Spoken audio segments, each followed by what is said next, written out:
చూసావుగా, ఆ దేవుడే తగిన న్యాయం చెప్పాడు. సోల ప్రతిష్టకి స్వర్ణ అర్హురాలు కాదు.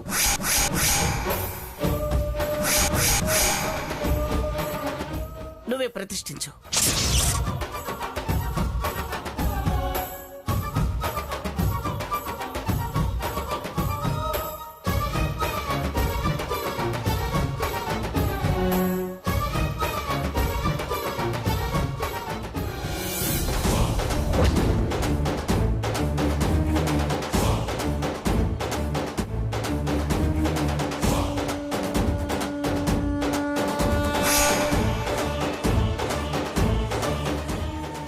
స్వర్ణ ఆగు. పూజ పూర్తయ్యాక తీర్థ ప్రసాదాలు తీసుకెళ్దు గాని. చేసిన అవమానాలు చాలిక ఇంకా ప్రసాదాలు తీసుకెళ్ళమంటున్నావా? అన్న మాటలకు కడుపు నిండిపోయింది. తీర్థాలు ప్రసాదాలు మీరే ఆరగించండి.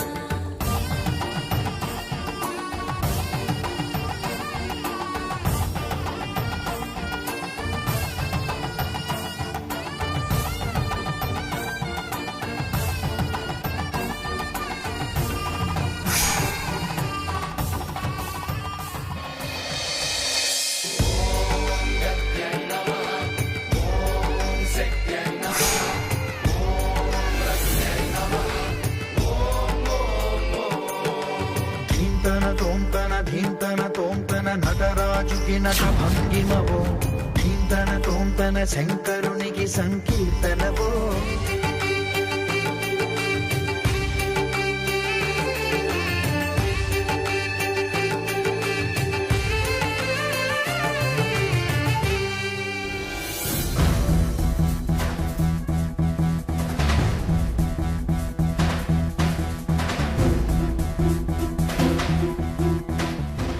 వాళ్ళేరి? మేడం, వాళ్ళు చాలా సీరియస్గా వెళ్ళిపోయారు. అలాగా? బాగా ఫీల్ అయినట్టున్నారు. నేనెందుకు అలా మాట్లాడాల్సి వచ్చిందో వాళ్ళకి తెలియదు కదా. ఏమైంది మేడం? తర్వాత చెప్తాను గాని ఫోన్ ఇటు.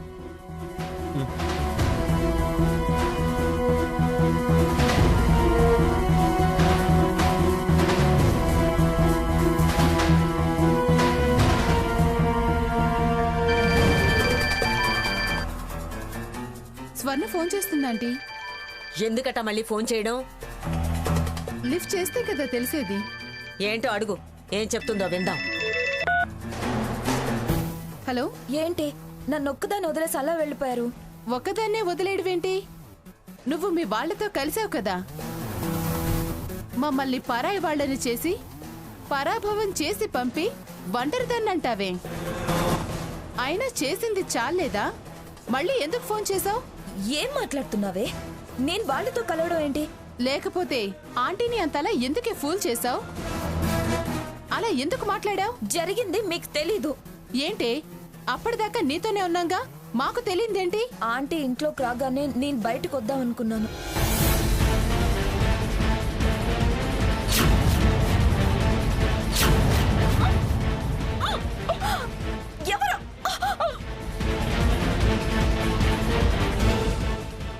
ఇది తమరు వేసిన వెర్రి వేషాల కలర్ఫుల్ వీడియో. వచ్చినవాడి సంగతి నీ సంగతి ఈ సినిమా ద్వారా మేం బయట పెడతాం. అందుకే అలా మాట్లాడాల్సి వచ్చిందే. నీకు కూడా తెలుసు కదా. నువ్వు భయపడి మమ్మల్ని వెర్రి బాగులోళ్ళం చేస్తావా? అమ్మమ్మ గారి పరువు పోతుందని అలా మాట్లాడాల్సి వచ్చింది. చాలేవే, హరికథలు చెప్పకు. జరిగింది వివరంగా చెప్పాక కూడా హరికథలు అంటావంటే? హరికథలు నిజంగా అలా జరిగింది కాబట్టే అలా మాట్లాడాల్సి వచ్చింది. ప్రామిస్. సరే, ఇప్పుడు ఎందుకు ఫోన్ చేసావు? ప్లాన్ అప్సెట్ అయ్యిందే. చిరాగ్గా ఉంది. పార్టీ చేసుకుందాం రావే. వాసంతిని కూడా పిలువు. ఏంటి మాట్లాడవు? నీతో పాటు వచ్చి పాచి పనులు చేసి ఒళ్ళు వాచిపోయిందే. వాసంతి రాలేనని నిన్నే చెప్పింది కదా. నేను మా వారు వేరే పని మీద వెళ్తున్నాం. రావటం కుదరదే. అది కాదే. కుదరదు అంటున్నాను కదా. ఎప్పుడు నీకు నీ పనే ముఖ్యమా?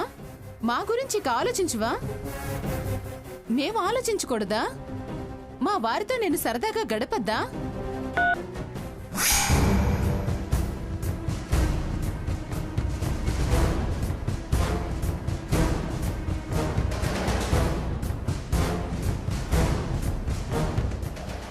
ఏం చేద్దాం మేడం? ఏదో ఒకటి చేయాలి.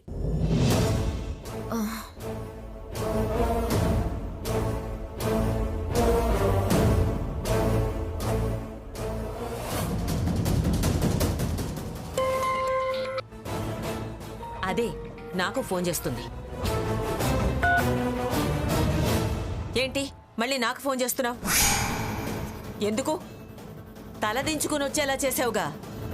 అది కాదమ్మమ్మ గారు. ఆపో. పరువు తీసింది కాక మళ్ళీ ఫోన్ చేస్తున్నావా? ఫోను నీ సంజాయిషులు వినే టైం నాకు లేదు. ఫోన్ పెట్టేయ్. అమ్మమ్మ గారు. విసిగించక స్వర్ణ. నీకు సాయం చేయాలని చూస్తే బాగా బుద్ధి చెప్పావుగా.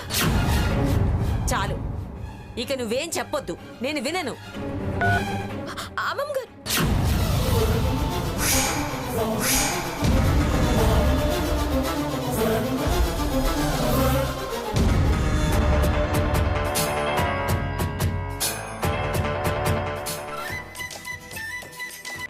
హలో. రేయ్, ముందు అక్కడి నుంచి దూరంగా రారా. Hello. Hello hello hello hello hello చెప్పండి. నువ్వు స్వర్ణ దగ్గరే ఉన్నావుగా? దూరంగా వచ్చానండి. అది కాదయ్యా, అది నీతోనే ఉందిగా. అవునండి. ఎలా ఉంది? చాలా చిరాకు పడుతుంది. కావాలనే మేము రావడం కుదరదన్నాం. అవకాశం వినియోగించుకో. అలాగే మేడం, ఉంటాను.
అమ్మమ్మ గారు, తాతయ్య గారు, మమ్మల్ని ఆశీర్వదించండి. ముందు కన్నవాళ్ళ ఆశీస్సులు తీసుకోండి సీత. సావిత్రి, వాళ్ళని దీవించు. పెద్దవారు మీరు. పెద్దతనం వేరు, రక్త సంబంధము పుట్టింటి సంబంధము వేరు రామచంద్రయ్య. ముందు మీరే దీవించాలి. సీత, వెళ్ళండి అమ్మా, ఆశీర్వాదం తీసుకోండి. కాపాడండి, కాపాడండి. ఏయ్ ఆగో, ఎక్కడుందిరా?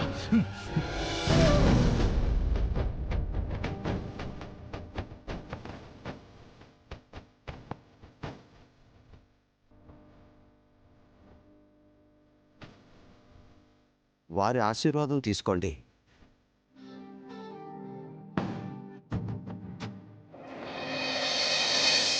అన్నీ శుభంగా జరగాలి.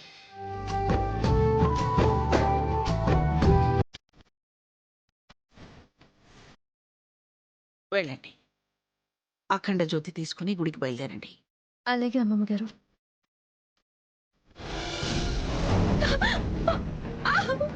కాపాడండి, కాపాడండి. రేయ్ అదిగోరా అమ్మాయి, పదరా.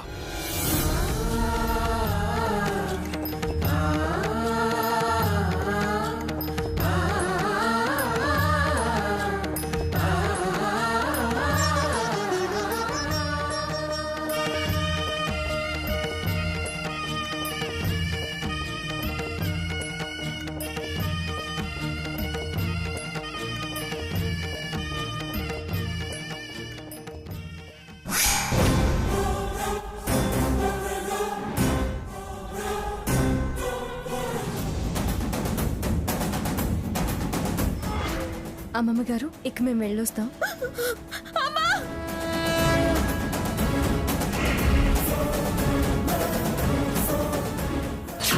కాపాడండి.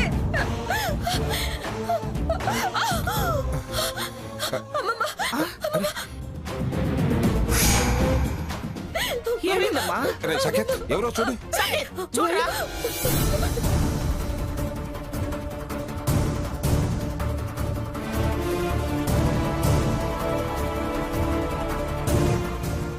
రేయ్ ఎవర్రా అక్కడ? రేయ్ ఎవర్రా?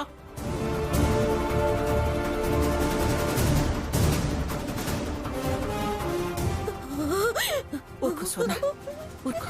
బయట ఎవరు లేరుగా?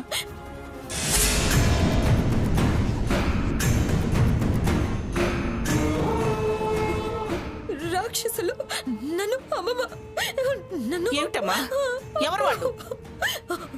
బయట ఎవరు లేరంటున్నాడుగా.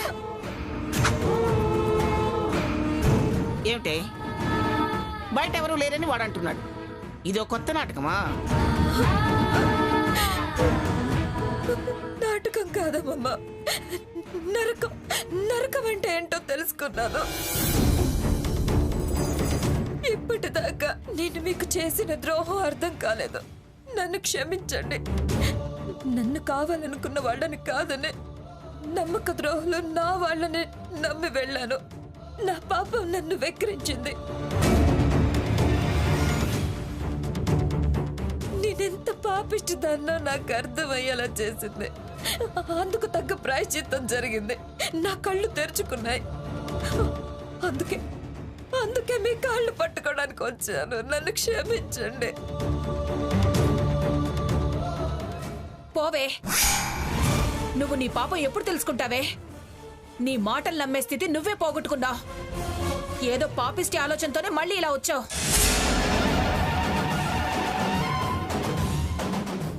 ఎన్నిసార్లు ఇలా అబద్ధాలాడి మమ్మల్ని మోసం చేశావో నువ్వు మర్చిపోయినా మేం మర్చిపోలేదే. పో అవతలికి. మాకు నరకం చూపించిన నీలాంటి రాక్షసికి కొత్తగా నరకమేంటే? వద్దమ్మా, అలా అనద్దమ్మా. నిజంగానే నా కళ్ళు తెరుచుకున్నాయి. కళ్ళు వదిలిపోయిందమ్మా. కన్న వాళ్ళనే కన్నీళ్లు పెట్టించిన ఫలితం అనుభవంలోకి వచ్చింది. నేను కన్నుడికి చేసిన అన్యాయమే నన్ను పట్టి కుదిపింది. కట్టుకున్నోడిని కాదని వెళ్ళినందుకు తగిన శాస్తి జరిగింది.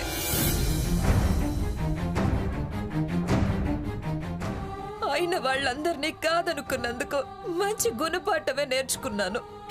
ఎవరి ఆసరా లేని ఒంటరి ఆడదానికి ఈ సమాజంలో ఉన్న విలువేంటో తెలిసొచ్చిందమ్మా. మాయ మాటలతో వంచాలని చూసేవాళ్ల నైజం తెలిసొచ్చిందమ్మా. నేను చెప్పే ప్రతి మాట నిజమమ్మా. ప్రతి అక్షరం వెనుక నేను అనుభవించిన బాధ ఉంది. నన్ను నమ్మండమ్మా, నన్ను నమ్మండి. నమ్మటమా? నిన్న ఈ జన్మలో జరగదు. బాబా, నీ కాళ్ళు పట్టుకొని బతిమలాడుకుంటాను. దయచేసి అలా మాట్లాడుకో బాబా. మీ మమకారాలని, ప్రేమ ఆపేక్షలని లెక్క చేయని నా పొగరుబోత్తనం పూర్తిగా తొలగిపోయింది బాబా. నాకు నా వాళ్ళెవరూ లేరని తెలిసి ఎవరూ జాలి పడలేదు, ఆదరించలేదు, ఆఖరికి కనికరం చూపించలేదు. తుంటరితనమే నన్ను ఆశించింది. నా బతుకు మీద నాకే అసహ్యం కలిగేలా చేసింది. వర్తమాన స్థితే నా మార్పుకి కారణం. మీరెన్ని రకాలుగా చెప్పినా ఎదిరించినా కానీ వినిపించుకోలేదు. ఈవేళ నాలుగు ఖర్చుకొనే మీ అందరి ఆదరణ, అభిమానం కావాలని ఆర్థిస్తున్నాను. దయచేసి నన్ను నమ్మండి.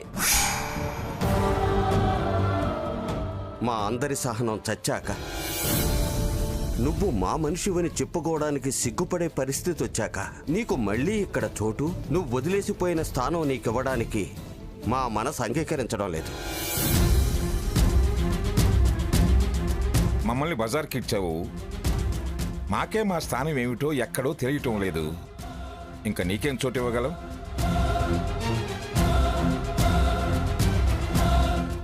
అనుభవించవే, ఇంకా ఇంకా అనుభవించు. పోవే అవతలకి, పో. అమ్మా పోయి అనుక్షణం అనాథగా నరకం అనుభవించమంటావా?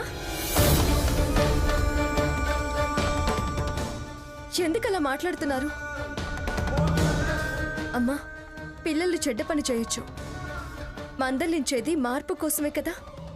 అది తన తప్పు తనకి తెలిసొచ్చింది అని పశ్చాత్తాపడుతూ వస్తే నీ చావు నువ్వు చావు పో అనడానికి నీకు మనసులో వచ్చిందమ్మా. ఎవరూ కాదంటే అదెక్కడికి పోతుంది? ఏమైపోతుంది? కమ్మిన పొరలు తొలగిపోయాయి, పొరపాటు తెలుసుకున్నాను అని చెప్తుంది. అబద్ధం నమ్మను అంటే ఎలా నిజమని నిరూపించుకుంటుంది? ఎలా మీ అందరికీ నమ్మకం కలిగిస్తుంది? అవకాశం ఇచ్చి చూడాల్సిన వాళ్ళం, మన్నించాల్సిన వాళ్ళం మనమే చీత్కరిస్తే, మరొక దారి లేక దిక్కుతోచక ఏ అగాయిత్యమో చేసుకుంటే, నమ్మకం లేని మన పొరపాటుకు జీవితకాలం బాధపడాల్సి వస్తుంది, కుమిలి కుమిలి ఏడవాల్సి వస్తుంది. సీత, వద్దు. ఈ మంచితనాన్నే ఎన్నోసార్లు వంచింది, మోసం చేసి మనల్ని గతిలేని వాళ్ళగా మార్చింది. మన మనసు మంచితనం తెలిసే మళ్ళీ ఈ కళ్ళబొల్లి వేషాలు వేస్తుంది. నమ్మితే నట్టేట ముంచి వెళ్తుంది. రఘు, నువ్వేనా ఇలా మాట్లాడేది?